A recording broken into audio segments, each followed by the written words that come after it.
Hey guys. There's a musical episode. Oh no. Danny Cannon would never let that happen. We were hoping, I mean, the sister show's on the other network yet, so. Yes.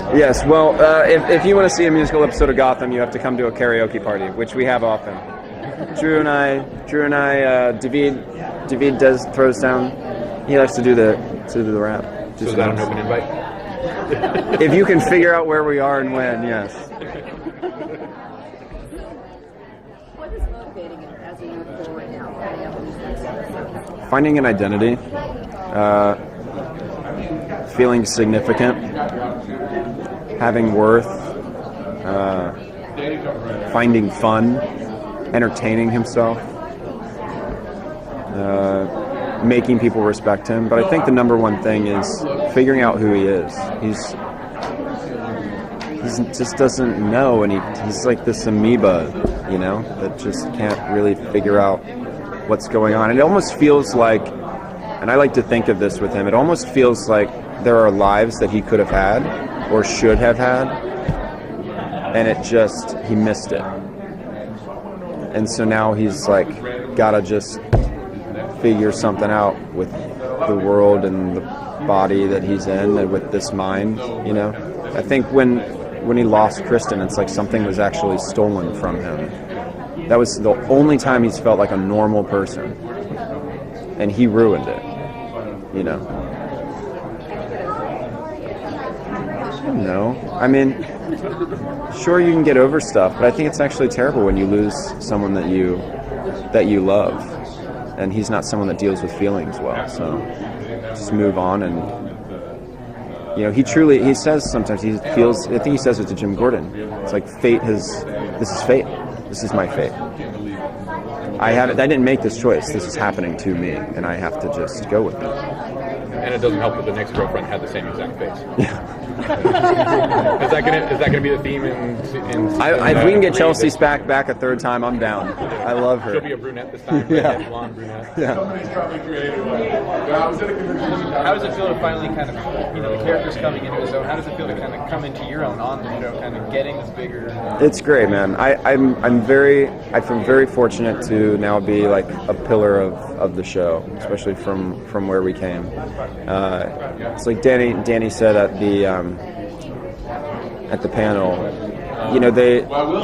they gave me chances. They certain actors, when they started giving us opportunities, and they're like, oh wow, there's like an actor in there, we can give him stuff, and I would deliver something interesting at least, and so they would give me something else, and it just took them a while to key into oh, we can let this character have a bigger role in this city. So it's just been a kind of slow development that way. It's worked out wonderfully. I love the way that the arc has gone for him. I like that he started kind of quiet and unsuspecting. Hey, Bubba. Yeah, I feel very lucky. Is there something about it now that you enjoy playing this season, maybe that you haven't enjoyed in previous seasons? Yeah, I think there's. I like that I've kind of made him explore sort of intimidation, trying to intimidate people, harnessing power through a voice. I've let him drop his voice a little bit, truly feel like a man.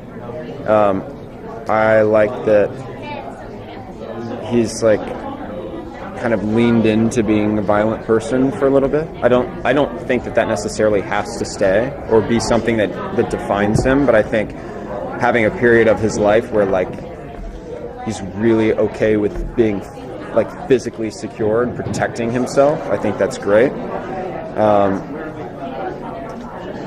Toward the latter half, these last 8 episodes, not even the end of the season's a little rough, but in this first foray into Riddlerdom, there's a lot of fun. It's the first time we'll see him having a lot of fun with riddles and his identity, especially in 15 and 17. So I look forward to more of that in the future. Yeah. Now, this season's been a little bit more over the top with the villains going a little darker, but a little more comic bookish and cartoonish. Mm-hmm. How do you see the character progressing for yourself, and how much more fun is it to go just that little bit more further? I think it's important. They're called supervillains. You know, some of us are. I like it. I mean, these are supposed to be people that are larger than life. You know, the greatest criminals in our history, Charles Manson. Like he's a comic book character. Like that's some crazy stuff. That's over the top. You know, it's just a little more interesting. And safer from this side of the couch. Yeah. Yeah.